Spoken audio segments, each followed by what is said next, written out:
আসসালামু আলাইকুম। ঈদে বেড়াতে গিয়েছিলাম নানার বাড়িতে। তাই ঈদের 2 দিন পরে সকলেই মিলে ঘুরতে বেরিয়ে পড়েছি। ঘুরতে গিয়েছিলাম একটা পার্কে, আপনাদের সাথে ওইটাই শেয়ার করব। আকাশটা নীল, চারপাশটা সবুজ আর মিষ্টি রোদ, খুবই ভালো লাগছিল। অনেক দিন পর সকলেই মিলে এভাবে ঘুরতে বেরিয়ে পড়া। দিনটা ভালোই কেটেছিল। এই তো গল্প করতে করতে চলে এলাম পার্কে। পার্কে ঢুকেই একটা ফটো জোন দেখলাম। এই পার্কে বেশ কয়টাই ফটো জোন ছিল। সামনে যেতেই দেখলাম অনেক ধরনের পাখি। রাজহাঁসও এখানে ছিল। এই প্লেসটা অনেক ভালো লেগেছিল। পুকুরের চারপাশে বসার জন্য সিট ছিল। সিটগুলা কাপলরা ফিল আপ করে রেখেছিল। যেহেতু ফ্যামিলি নিয়ে গিয়েছি, তাই ওদের একটু অসুবিধাই করে ফেলেছিলাম। তাই এই প্লেসে বেশি একটা ভিডিও করতে পারিনি। কিছুটা সামনে যেতে দেখলাম একটা মাচার মতো ঘর। এটা মেইনলি পিকচার তোলার জন্য করা হয়েছে।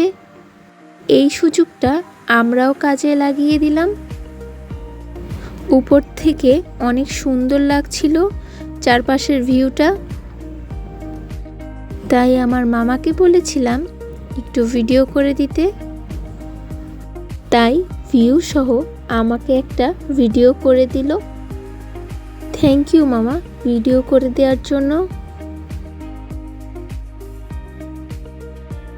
ওইখান থেকে নেমে কিছুটা সামনে আসতেই দেখি ছোটোখাটো একটা চিড়িয়াখানা। গুলোতে ছিল লাভবার্ড পাখি। আমার মতো কাদের লাভবার্ড পাখি ভালো লাগে কমেন্টসে জানাবেন।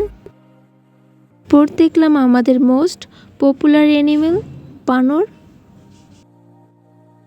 পাশেরটাতেই ছিল কাইন্ড অফ কিউট কিউট কবুতর। দেন লাস্টে ছিল অনেকগুলো পায়রা। এখানে বাচ্চাদের অনেকগুলো রাইড ছিল। দেন আরও কিছুটা সামনে যেতেই একটা কাঠের ব্রিজ দেখলাম। পার্কটাতে ভ্যারাইটিস ধরনের ফুলের গাছ থাকাতে খুবই ভালো লাগছিল। পার্কটা ওভারঅল সব কিছু মিলেই অনেক ভালো লেগেছিল।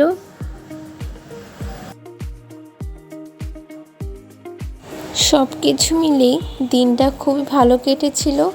অনেক দিন পরে সকলেই মিলে এভাবে ঘুরতে যাওয়া হয়েছে। পার্কের এই প্লেসটাই আমার বেশি ভালো লেগেছিল।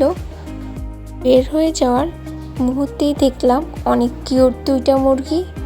আজকের ব্লগটা এই পর্যন্তই। Thank you for watching.